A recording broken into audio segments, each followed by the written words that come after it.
present Professor Friedman.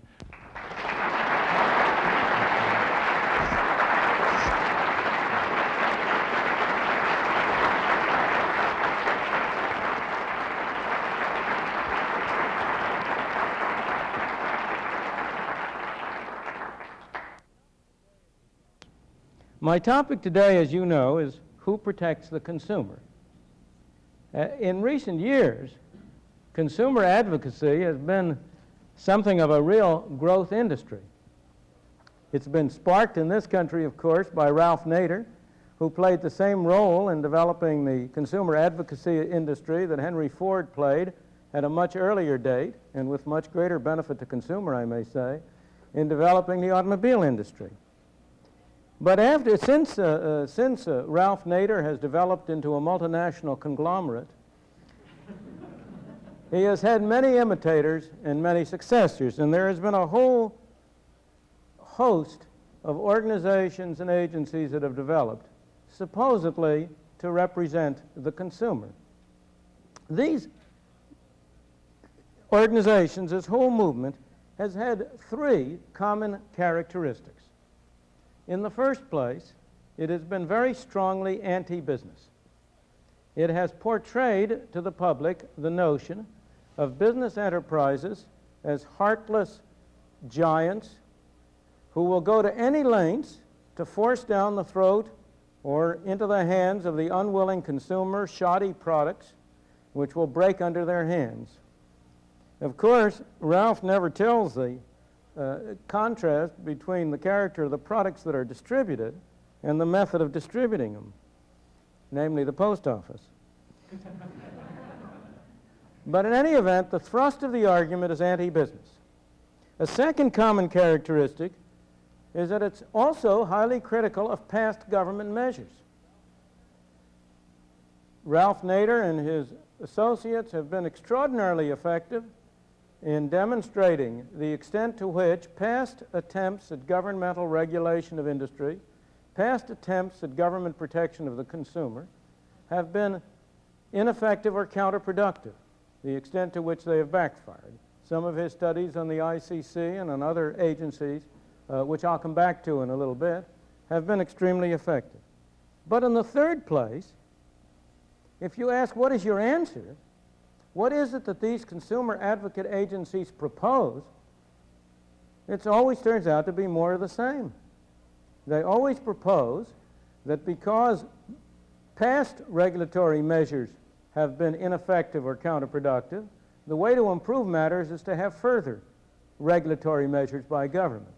Of course, this time they're going to be in charge, and so this time it'll be good people who will undoubtedly, in their opinion, do good things. I should say that this viewpoint, this contrast between their attitude toward past government measures and their attitude toward future government measures is characteristic not merely of the consumer advocates, but of the whole class of people who are termed in these days modern liberals. There are few people who are more effective and more damning in their criticism of past government measures. You ask any modern liberal what he thinks about past welfare programs. Ask him what he thinks about those past governmental programs to improve the inner city of New York, to rescue the poor people in New York from their situation. Ask him what he thinks about past government control of railroads or of anything you want. Indeed, I have increasingly come to the conclusion that the best way to define a modern liberal is as someone who thinks that all past laws are bad and all future laws will be good. Because when it comes down to what they propose to remedy these evils, it always turns out to be the same kind of things that have failed in the past. The movement, the so-called consumer advocacy movement, in its own terms, has been enormously successful. There's been a meteoric rise in the number of governmental regulatory agencies ostensibly designed to protect the consumer. The old agencies, and here I have to refer to my notes because otherwise I wouldn't remember all of them, the ICC, FDA, SEC, CAB, FCC, FTC, FPC, have been supplemented by a host of new ones. The NHTSA, the OSHA, the OPA, the EEOC, the CPSC, the CFTC, the NTSB, and so on. Note that one of the effects of the increasing crowding of the spectrum has been they've had to go from 3 alphabetical letters to 4. I challenge you indeed.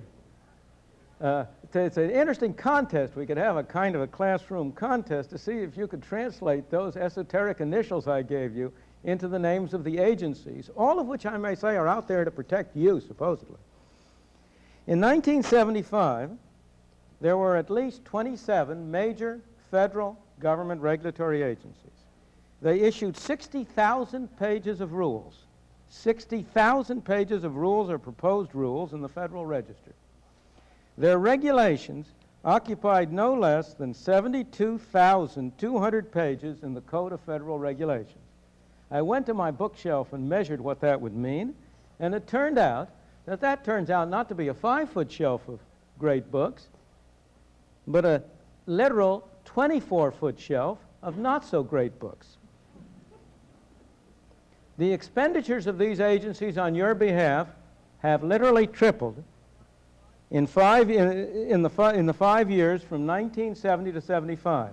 That's the latest year for which I have figures. They've gone from $1.6 billion in 1970 to $4.7 billion in 1975, and unless I am greatly mistaken, we ain't seen nothing yet. Those are only the direct expenditures. Those are what the government spends through the budget. They do not include the costs which those agencies have imposed on the rest of us in the form of the standards mandated on us. If you take, as the simplest example that is most familiar to all of us, the so-called anti-pollution and safety requirements on automobiles. If those amount to about $500 to $1,000 worth on any automobile, if the government imposed a tax on each automobile of $500 and used the proceeds to pay directly for those items, that would appear in the federal budget. But there is no economic difference whatsoever between the present situation in which you and I pay for them directly, but are forced to pay for them whether we want them or not, and the situation in which we pay taxes and the government spends it. So those figures are a gross underestimate. Well, we've had this enormous growth, and we're continuing to have in these agencies, in expenditures, in rules, in regulations. Is a consumer better protected as a result? Can he now settle back and say, well, now I'm all taken care of, I can forget about that? My thesis, and what I'm going to try to persuade you of today, is that the answer is a resounding no. That on the contrary, these agencies, these regulations, these bureaucrats have not only picked our pocket, but they have left us less well protected than we were before. When we as consumers really need help, we'll find the self-styled consumer advocates conspicuous by their absence. Now let me emphasize that I'm not questioning the motives of the people involved. You know, there's an old saying that you all know about what it is that the road to hell is paved with. Intentions are one thing, it's results we want to look at. But let me give you an even better quote, and this is one from Justice Brandeis, going back to the year, I think it's 1928 or 29, in one of the Supreme Court cases, and I quote, "Experience should teach us to be most on our guard to protect liberty when the government's purposes are beneficial. Men born to freedom are naturally alert to repel invasion of their liberty by evil-minded rulers. The greater dangers to liberty lurk in insidious encroachment by men of zeal, well-meaning but without understanding." To illustrate my thesis, before I discuss it at greater length, let me just note 3 recent governmental activities which are clearly anti-consumer. and yet ask, where have our so-called consumer advocates been in respect of them? The three I take as illustrations, and I could take a great many others, are first of all, the recent so-called voluntary agreements negotiated by the U.S. government with Japan to limit the export to the United States of color television sets, and with Hong Kong and Taiwan to limit the export to the United States of shoes for sale here. A second example is the proposal that is under consideration and that has been made by the administration to require that a minimum fraction of oil imported into the United States from abroad be carried in so-called American flag ships, U.S. flag ships. And a third proposal, which perhaps strikes closer to home to the people in this particular audience, is the proposal to ban, the actual action some years ago in banning cyclamates and the recent proposal to ban saccharin. Now there's nobody, literally no one, who would deny that the first two of those measures, the so-called voluntary import quotas and the oil requirements, there's no one who would deny that that's anti-consumer. The effect of restricting imports of color TV sets will be to make the prices of color TV sets higher and the quality lower. There is no conceivable way in which that can do the consumer any good. The effect of restricting the imports of shoes is to give you a smaller range of choice and to raise the price of shoes.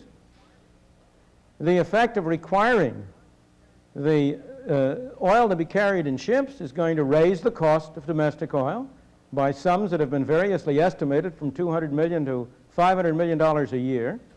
Who's going to pay for that? The Arab sheiks aren't going to pay for it. The tooth fairy isn't going to pay for it. You and I are going to pay for it as consumers. It doesn't matter whether we pay for it directly in the price of gasoline at the pump or whether we pay for it indirectly in taxes which are used to subsidize the American merchant marine. Either case, we're going to pay for it. So I say there is nobody who would deny that those two measures are anti-consumer. And yet I ask you, have you heard Ralph Nader on the subject? I haven't either. I've been listening. I've been waiting. Have you heard any other consumer advocate on the subject? Have you heard the people who have been proposing a consumer protection agency in Washington on the subject? They've all been conspicuous by their absence. Now the third item, the banning of cyclamates and the proposed ban on saccharin, some of these people would claim it's pro-consumer. But then if you ask them, whom are you protecting the consumer against, the answer is clear. Himself. They believe pro-consumer, by which they mean that they are forcing you to do what you would do on your own free will if you were as sensible and as smart as they are.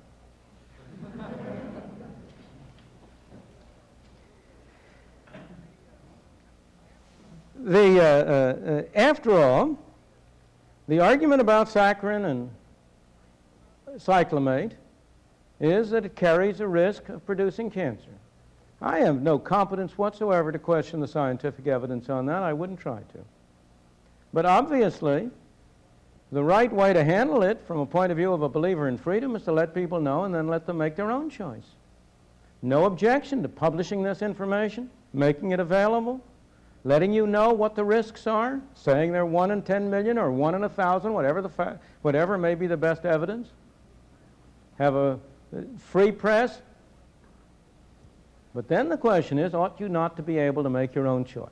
And let me point out to you how utterly inconsistent and contradictory are the people involved in this. I'm going to come back to the FDA later because it's such a fascinating agency in general, and for this group in particular. But let me point out how contradictory the whole attitude is. There is nobody who would deny, there is not a person at the FDA, there is not a person in one of these consumer agencies who would deny for a moment that the smoking of cigarettes is a far greater source of death from cancer and from other diseases than even the most extreme figures you could put on cyclamates and saccharin. If it is right, if it is correct, if it is proper public policy to protect the consumer against himself with respect to saccharin or with respect to cyclamates, the same logic says it is proper policy to prohibit the smoking of cigarettes. I refer to cigarettes, but of course you realize that the same thing is true of booze. Again, the evidence linking consumption of alcohol to human death, both directly through the effect on human health and indirectly through the effect on accidents on the highways, are far greater than any conceivable effect from saccharin or from cyclamates. Indeed, there's no doubt whatsoever that if you could effectively prohibit drinking, you would save more lives on the highway than by all of the so-called safety equipment on cars. The seat belts, the airbags, they don't hold a candle in terms of the number of lives that would be saved to the cessation of alcohol. Now, needless to say, I am not in favor of prohibition. But I am not in favor of prohibition of alcohol. I am not in favor of prohibition of smoking. I am not in favor of the prohibition of cyclamates or saccharin. I am simply in favor of letting everybody know what the risks are and letting everybody do what he, in the fullest of his own wisdom and judgment, wishes to do. So I'm in a consistent position. But the people in the FDA, the people like Mr. Nader, are in an utterly inconsistent position. Now, truth to tell, most of them would be delighted to prohibit cigarette smoking if they thought they could get away with it. They profess to be pro-consumer, but they are only pro-consumer in words in respect to those areas where they think they got a chance of pulling the wool over the eyes of the people whom they supposedly are helping. Of course, the one conclusion I finally have come to after reading all about saccharin and cyclamates and smoking and booze is that the real thing that ought to be on every package that everybody buys, not only on cigarette packages, is the obvious truth that living is dangerous to your health.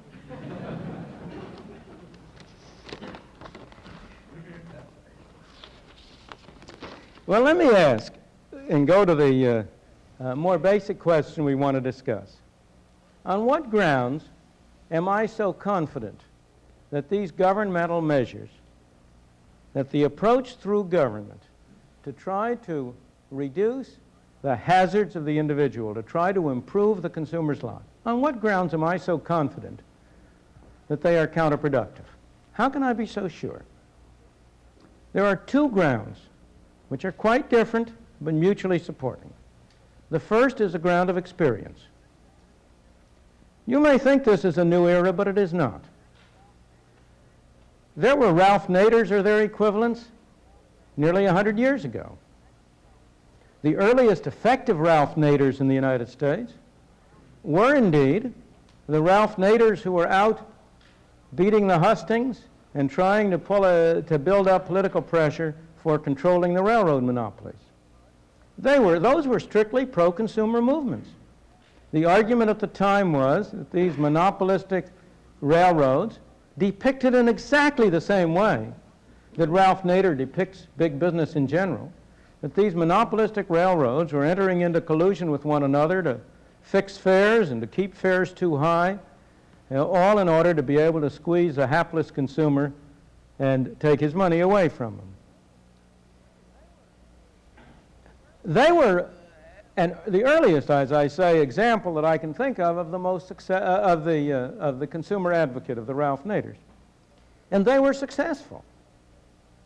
They succeeded in getting the Interstate Commerce Commission established in 1887, and we can now, some 90 years later, look back and ask, from that experience, what happened? How did that episode work? We can do a little more that's kind of interesting. We can ask, who really got that law passed? Because there has been a great deal of work done on who really provided the political muscle for getting the Interstate Commerce Commission Act passed. And if you examine the ICC history, you get an absolutely typical picture of regulation and its effects that applies, so far as I know, to every other agency of a similar kind. In the first place, who got it through? It was not only these do-good reformers. It was not only the people who were opposed against the railroads. It really got through because the railroads got behind it. Now, why did the railroads get behind it? Well, the truth to tell, of course, the railroads, like all other private entrepreneurs, wanted to make money, and they had been trying over and over again to establish price-fixing agreements. But every time they got together an agreement, some chiseler, and there's always one chiseler in a crowd, some chiseler would cut fares. If I may bring it down to the modern day, there was always a Freddie Laker around.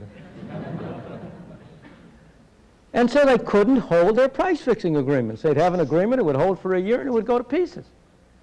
When these reformers came along, these do-good reformers came along, and started to talk about how we ought to have the government control the railroad, some of these people were pretty smart, and they got together and said, you know, that's not a bad idea.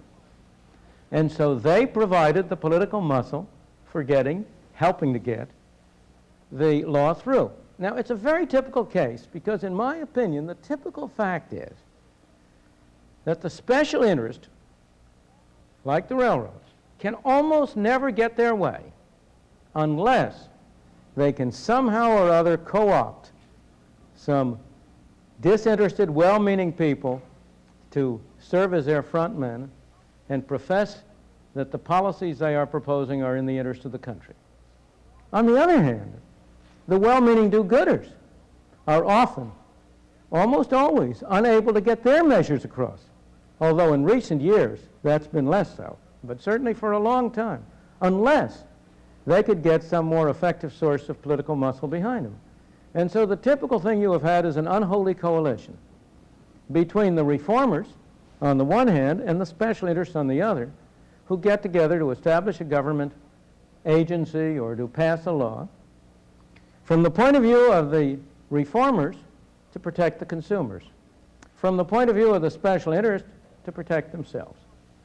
Now, the day after the law is passed, the do-gooders turn to the next crusade. They've succeeded, they've gotten this passed, they're on to the next thing. I don't really know enough about the detailed history of the 1880s to know exactly what it was at that time.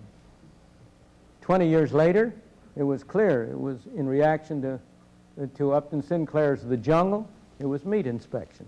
But what it was in 1890, I don't know. Whether they joined William Jennings Bryan bandwagon for free silver or what, I don't know. But at any rate, they turned their attention to other things. But the special interest, the railroads, that's different. This is their business. They spend 24 hours a day on acting on the agency after it's been enacted. And the result invariably is that they have a strong tendency to take it over. And they have a strong tendency to use it in their interest. And that clearly happened from the very day one with the Interstate Commerce Commission. A very simple example, which is absolutely decisive, has to do with the so-called long-haul, short-haul clause. One of the complaints of the reformers was that the railroads would charge less between 2 points, like, say, New York and Chicago, between which several railroads ran, than the sum of the fares between, let's say, New York and Philadelphia, Philadelphia and Pittsburgh, Pittsburgh and Cleveland and Chicago. Because the argument went, they had monopolies on those subsections, but they were subject to competition on the long haul, and it was unfair that they should charge higher fares to the people going the shorter segments. The sum of their fares should be equal to the long fare. Well, after the ICC was passed, the long-haul, short-haul differential was eliminated. But I give you only one guess as to how it was eliminated. You are right, the long-haul fare was raised to equal the sum of the short-haul fares. And that's how the reformers helped the consumer. The next step along the line, not the next step literally, but quite a long way down the line on the ICC, was the emergence of automobiles and trucking. Now, there never was any argument for regulating trucks. The arguments from the ICC experience didn't apply. At least there was a plausible case that railroads, there was only one railroad running between many areas, that railroads had some natural monopoly element. There was at least, you can make a plausible case, anti-monopoly case for controlling railroads. But trucks, anybody can buy a truck. You can have an indefinite number of truck companies. Any number of trucks can run in competition even between small places. Why were trucks brought under the Interstate Commerce Commission? Not to protect the consumer, to protect the railroads. The railroads were threatened with competition from the trucks, and in order to reduce that competition, they arranged to have trucking brought under the railroads. Now, subsequently, the trucks became so powerful that they started to take off over the ICC, and they started to use the ICC for their own benefit at the expense of the railroads. And the story has continued, although in the short run, and this short run was a long time, for 30, 40 years or so, the ICC was clearly a major benefit of the railroad industry. In the long run, it destroyed it. And we are now going in the final stages of government involvement with essentially the nationalization of the railroad industry through Amtrak and through Conrail. And I predict that that movement is almost irreversible, and that within 5 or 10 years we will have a nationalized railroad industry, which will provide you about the same level of consumer service as you get from your other well-known nationalized industries. I've gone into a little detail in ICC because it's the oldest and the simplest. But you will get the same story from almost any other agency you look at. I'll come back and briefly a little later to the CAB and the FDA. But I want first, before I do that, to say that's the kind of evidence you have from experience. Now, what does analysis tell you? Suppose you for a moment forget about experience and say, well, let's use our noggins here and ask, what would you expect? In the first place, for the reasons I've already cited, it makes a great deal of sense that an unholy coalition of well-meaning reformers and of businessmen will ultimately leave the businessmen. I say businessmen, I don't mean businessmen, I mean whatever special interest.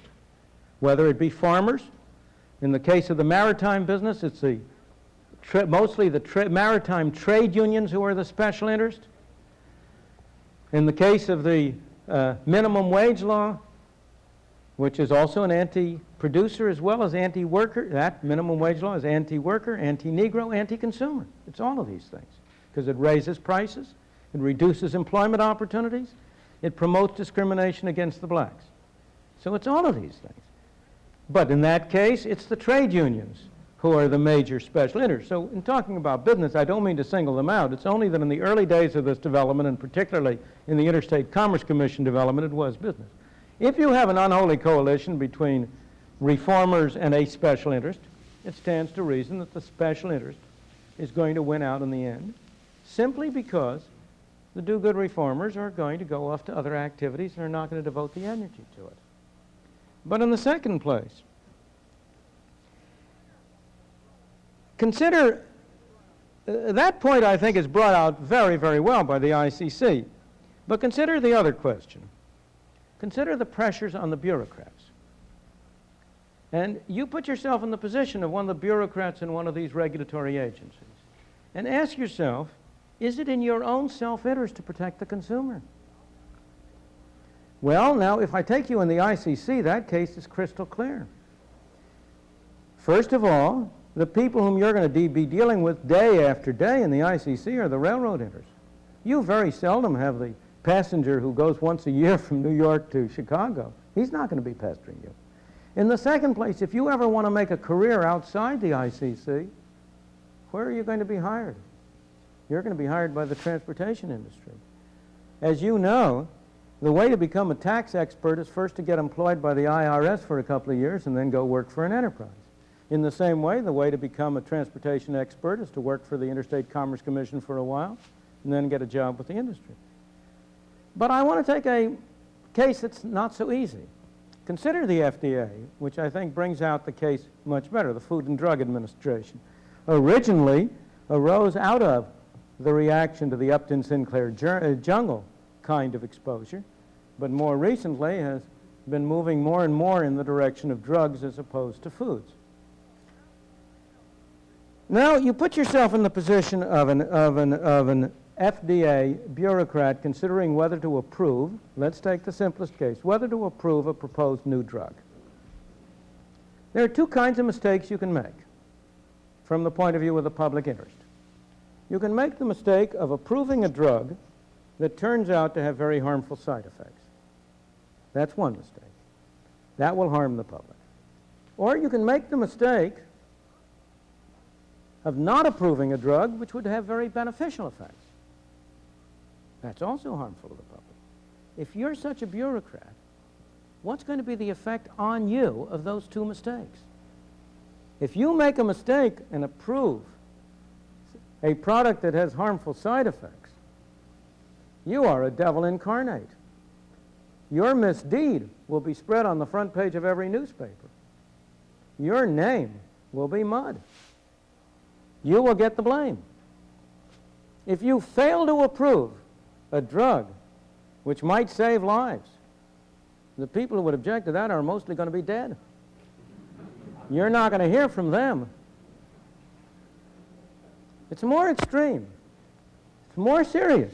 Because suppose you fail to approve a drug which isn't so dramatic that it would actually save lives, but would just improve the comfort of everybody.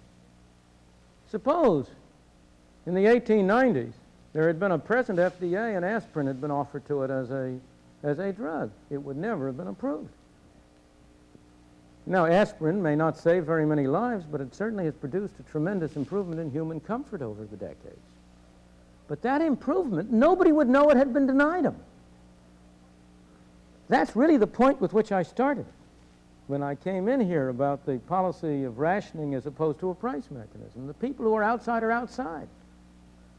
The bureaucrat who turns down what ultimately would turn out to be a good drug, not many people are going to complain about that. Now, there will be some. The people who develop the drug will complain about it. But then you can dismiss those. They are special pleaders. They're just trying to pursue their own narrow, greedy self-interest at the expense of the innocent, gullible public. There will be some physicians, perhaps, who have been involved in it. A few patients who have tried it on an experimental basis. If you have the present situation of different standards in different countries, there will be some feedback from abroad. There will be people who have gone abroad and heard about this, so there will be some objections. But I think you will agree with me that as a bureaucrat, your self-interest lies in taking all kinds of chances of failing to approve a good drug in order to reduce the chance that you will approve a bad drug. And consequently, the net effect of the self-interest of the bureaucrat, and I'm not questioning motives. I'm not saying they're bad people. They're not. They're perfectly good people. Their intentions are fine. They're you and me. If any one of us were in that position, if any one of us took a job, I might go on and say that those of us who didn't take that attitude wouldn't hold those jobs very long. There's a selective process. Evolution works in every area. It doesn't only work in monkeys. It doesn't only work in social in physical characteristics. It also works in social institutions. And those bureaucrats who gave a proper balance to approval on the one hand and disapproval on the other would not have a long life in governmental bureaus. They would be pilloried, and they would be kicked out. And so those bureaucrats who survive will only be able to survive if they follow a policy that is very harmful to the consumer. The results are very predictable for the reasons I've given. The results are that you will have an excess of prevention of good drugs in order to avoid excess of prohibition of good drugs, in order to avoid admitting a few bad ones,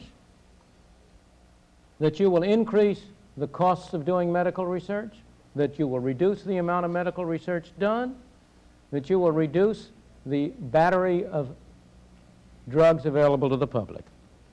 And these effects have clearly been manifest. It has become much more expensive to meet FDA standards since the 1962 Kefauver amendments, which greatly strengthened the requirements imposed on the FDA, requiring them to judge not only the safety but also the efficacy of new drugs. There have been any number of studies, Sam Peltzman's path-breaking and brilliant study of the costs versus the benefits of regulation, in which he establishes a tremendous excess of the costs of FDA regulation over the benefit. The work of some of the people at the Rochester Center, Dr. Wardwell, Dr. Lasagna, who have compared and listed the drugs that are available abroad and those that are available here. The number of new drugs that are admitted each year, which has been cut in half in the United States. The increasing tendency for companies in the United States to do their research abroad in order to get away from the requirements at home. And you can go on and on. The effects have been disastrous, in my opinion, in this respect. Now, the question one wants to ask is, who benefits from such regulation? We've seen that if you have things like ICC, FDA, CAB, SEC, FPA, etc., we've seen that the consumer is hurt. Who benefits? The obvious beneficiaries are, of course, first, the do-good reformers who get these measures across. They benefit, the Ralph Naders and his group benefit because they get publicity, they get, and if, no, let me not put it that way. Let's assume they're perfectly sincere. They get the achievement of their objectives. They get what they're looking for. The bureaucrats who get hired benefit. Again, one of the most rapidly expanding areas of employment is employment within these regulatory agencies. I have to confess that in part I'm talking against my professional interests. The thing that has kept the market for economists high ever since the New Deal days, that has meant that in the recent years when the demand for most other professions have gone down, the demand for economists has stayed high. The thing that has kept the demand for economists high has been increasing government regulation. Indeed, lawyers and economists are about the only two groups in the community who are in a very good position to make sure that the demand keeps up with the supply.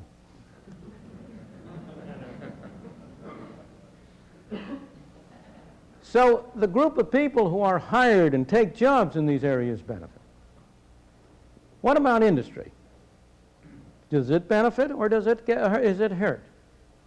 And the answer here is not easy to give. In general, with respect to industry or business, there are conflicting effects. Some in the direction of favoring the industry or the business, some in the effect of hurting the industry or the business. For example, take the case of the drug industry and take the case of FDA, and what about the pharmaceutical companies?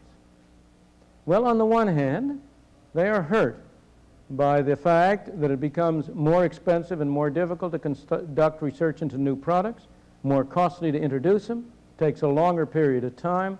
The drug lag, as you probably all know, has more than doubled since the 1962 Kefauver Amendments. That is a lag between proposing a drug for approval and the final approval of that small fraction which are finally approved. In the case of those that are disapproved, the lag has become infinite. In those respects, the pharmaceutical companies are harmed. On the other hand, they are also benefited because they, like the railroads, are to some extent protected from competition. If it takes company A long time and is very expensive to introduce a new product, it also takes company B a long time, and it's very expensive for company B. So that company B benefits, the company B at that stage loses and company A benefits. A case that happens to interest me personally because it happens to be tied in with some problems that my wife has had in one of her eyes is the soft lens case. The contact lens that Bausch & Lomb introduced is a soft lens. Now, it took Bausch & Lomb a long time to get approval for that from FDA, and they spent, I don't know how many tens of millions of dollars in order to get approval. I may say it's unclear that it should ever have been under the authority of FDA. FDA had never exercised authority over eyeglasses. but they decided to exercise authority over the soft contact lenses. They had never exercised authority before that over the hard contact lenses. But of course, you realize that's another common characteristic of the bureaucrat. You want to extend your control as much as you can. That's the way to get influence. That's the way to get a larger staff. That's the way to be more important. So, of course, every bureaucrat in his own self-interest will tend to find that his power covers any questionable area. But let me go back. Bausch & Lomb spent a lot of money in getting the soft lens approved. But once it was approved, they had a free play, they had a free field for something like 3 or 4 years. Only just now are other soft lenses coming and being approved. And you can understand why that is. If FDA made Bausch & Lomb take 3 or 4 years to get approval, it's only fair that they should impose the same costs on everybody else. Equality above everything. The result of that is that Bausch & Lomb is sort of a standoff. And in general, when Professor Sam Peltzman, who made the study I was talking about earlier about the effect of the Kefauver amendments in the drug area, went to investigate the effect on the profits of pharmaceutical companies, he came out with the conclusion that it was roughly a standoff, that on the average they had neither benefited nor lost from it. Well, that may be true or may not be. I'm sure some companies benefited and some lost, and much depended on the character of the company. In the short run, it may be a trade-off. But in the long run, over a longer period of time, I have no doubt that the industry loses because it ceases to be a private industry sooner or later. If you take the railroads, again, the history over 100 years of the railroads is an excellent example of what is the natural course of governmental regulation and governmental policy. It inevitably goes from regulation to subsidization to ultimate takeover. And if that took 100 years, or 90 years really, for railroads, you know, there's technological improvement in all respects. Now let me turn to the positive side. How can the consumer be protected? How is he protected? The clear answer, the answer that in my opinion cannot be denied, is that the most effective protection of the consumer is free competition. Free competition at home and free trade throughout the world. It's the free market, free private market, with free competition everywhere that is his best protector. The great danger to the consumer is from monopoly, whether it be private or public. The great protection of the consumer is having alternative sources of supply. The thing that keeps the consumer from being exploited by Mr. X is that if Mr. X tries to charge him too much, he can turn to Mr. Y. Governmental regulatory agencies hurt the consumer because they promote monopoly, because they prevent new entry, because they keep down the number of potential competitors. And they do so both at home and in respect to what happens from abroad. Because once government regulates an industry, it no longer can really stand idly by if that industry tends to be affected by imports from abroad, because now it's got an obligation, having imposed costs on the industry, it has to, as it would say, protect it. Within a country, competitive forces make enterprises serve the consumer. That's the only way they can get money. That's the only way they can make money. The only way any enterprise can get money is by selling a consumer something he's willing to pay for. People often say to me, why do you make such a big difference between private enterprise and government enterprise? What difference does it make? Whether you have a great big General Motors Corporation, it's a bureaucracy of the most extraordinary size, or whether you have a great big government corporation producing automobiles. Well, it makes a big difference. And the difference is that there is no way in which General Motors can get $1 from you unless you agree to hand it over. General Motors cannot send a policeman to pick your pocket, but the U.S. government can.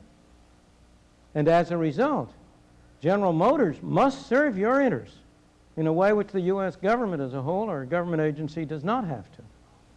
It's the possibility of other competition. It's because if General Motors doesn't serve your interest, you can buy a Ford product or a Chrysler product, or you can buy a Volkswagen, or you can buy a Toyota. That's what prevents General Motors from exploiting you. Look at the record.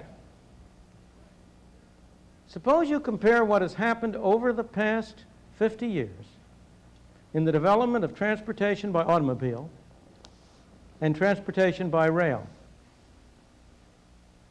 Is there any comparison between the extent to which the consumer interests have been served in the one case and disserved in the other? Why? Because the automobile industry was competitive, had to compete at home and abroad. The railroad industry was subject to government regulation. Or compare what has happened to the technical perfection of the delivery of sound via hi-fi and of written messages via the post office. No government agency has been behind the enormous technological improvements in the hi-fi area. Government legal monopoly has prevented equally great improvements in the transmission of messages by mail or similar means. Or if you want a still more personal letter, if any of you, and I know there's at least one in this room who is, but if any of you speak native French, French is your native language, try talking French with a graduate of a Berlitz school and a graduate of a public high school, and see how they compare. Again, why? Or in the international trade area. I've already mentioned the great case of Fred Laker. One of the worst areas of regulation in the United States has been the Civil Aeronautics Board. It's very hard to believe, but it's true, that since the Civil Aeronautics Board assumed control over the airlines in the 1930s, not a single new trunk line has been approved for operation in the United States. The number of major trunk lines in the United States is now less. There are fewer of them than there were in 1938 or 39. Fares have been kept unduly high. There's strong evidence that had you had free competition in the airline industry's fares would have been roughly half what they are now. We get that evidence from cases which are very interesting. The case of the PSA airline, the Pacific Southwest airline in California, which because it was an intrastate airline, with California being big enough to support an airline, did not have to get CAB approval for its fares and schedules. Now that's a very, very interesting case in two respects. Its fares were about 60% of comparable CAB-approved fares, and yet it made money and did very well. From that point of view, it's a great advertisement for freedom of competition. But the next step is really equally interesting. No sooner did PSA get established than it lobbied the California state legislature to impose the equivalent of CAB within California to prevent other people from doing the same thing.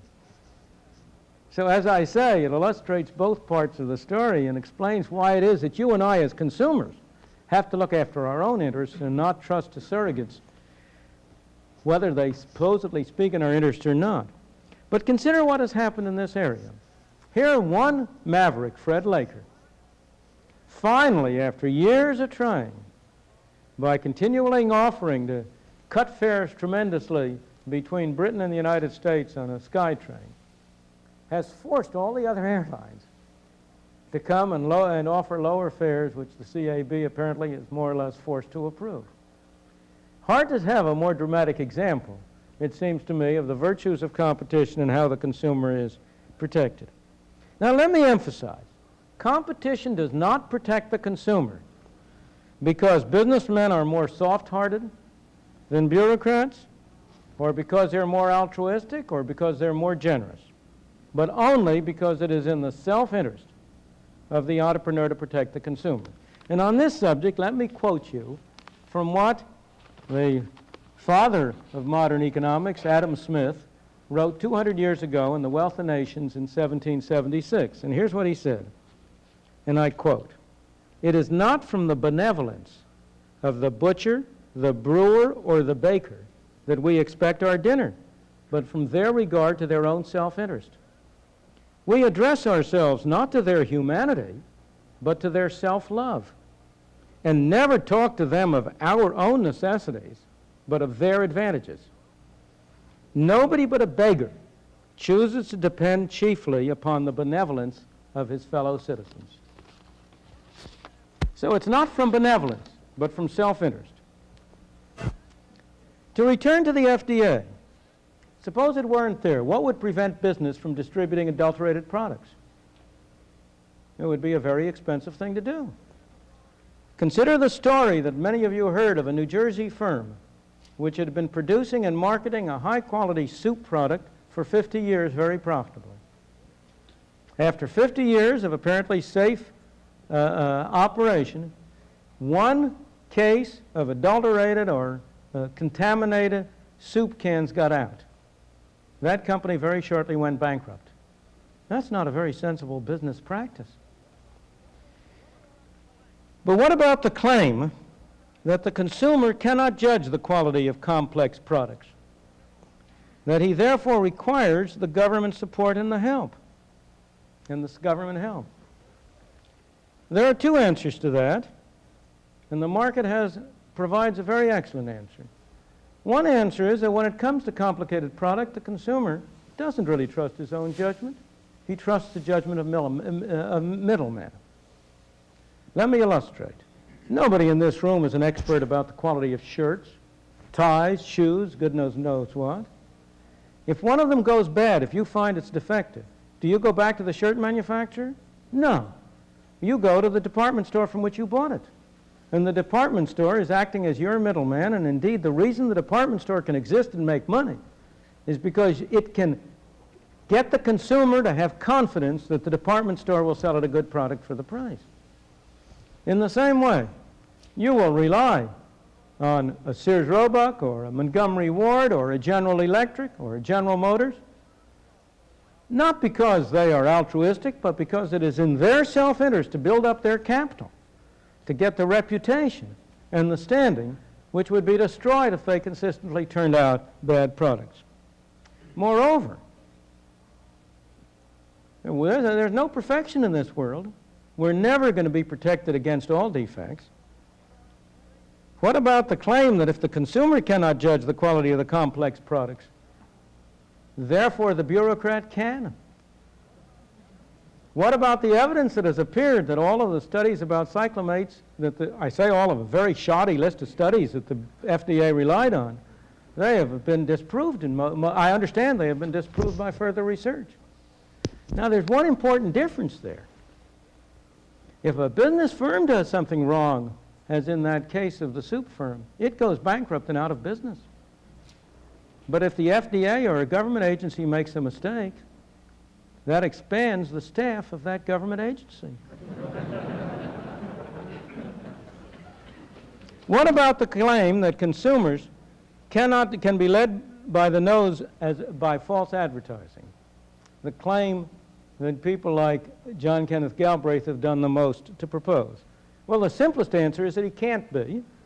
And if you don't believe it, ask the man and ask Mr. Ford what happened to the Edsel. Promoted by an enormously expensive advertising campaign, one of the great duds of all times. The fact is that the consumer is going ultimately to decide on the quality of the product he buys and not on the claims. And on the contrary, he's going to be put off by the claims. Is in any event, again, we must always compare alternatives. It's no good to point out a problem. You can't beat a candidate without a candidate. You must not compare the real world with an ideal alternative. You have to compare real with real. And we have to ask, if business advertising is misleading, is a monopoly of government advertising an answer? I submit to you that I know no advertising widely dispersed that is more misleading than government advertising. If you read what the government agencies say about their products, for example, the advertising used by the Treasury to sell its savings bonds, any bank that advertised its product that way would be hauled before the FTC before you could say Jack Robinson. Or the advertising which Social Security uses to sell its shoddy product. So government monopoly is hardly a solution. Finally, and most important, does it pay enterprises to engage in false advertising? It's like the question of whether it pays them to produce shoddy products. Of course, occasionally, a fly-by-night outfit can make some money by fooling people. But you know, Abraham Lincoln was absolutely right when he said many, many years ago, you can fool some of the people all the time. You can fool all of the people some of the time, but you can't fool all of the people all of the time. The profits of most enterprises depend on continuing custom. They don't depend on a one-time sale. And it is therefore in the long run self-interest of the company, in its own self-interest, to be sure that its advertising corresponds to the product it is selling. As I say, of course, there will always be some shoddy products. There will always be some quacks. There will always be some con artists. We got to wait till the next world before we get rid of them. But we have to look at the real world and ask how the consumer can be best protected in this world. Here, to go back to where I began, the so-called consumer advocates may be sincere. They may be firmly persuaded of the rightness of their case. Or they may be ambitious men seeking acclaim, influence, and political office. It doesn't matter. Whichever be the case, as consumers, we will do best to regard them as confidence men who are out to take us to the cleaners, rather than as our friends who are going to protect us from the big bad wolf of industry. Thank you.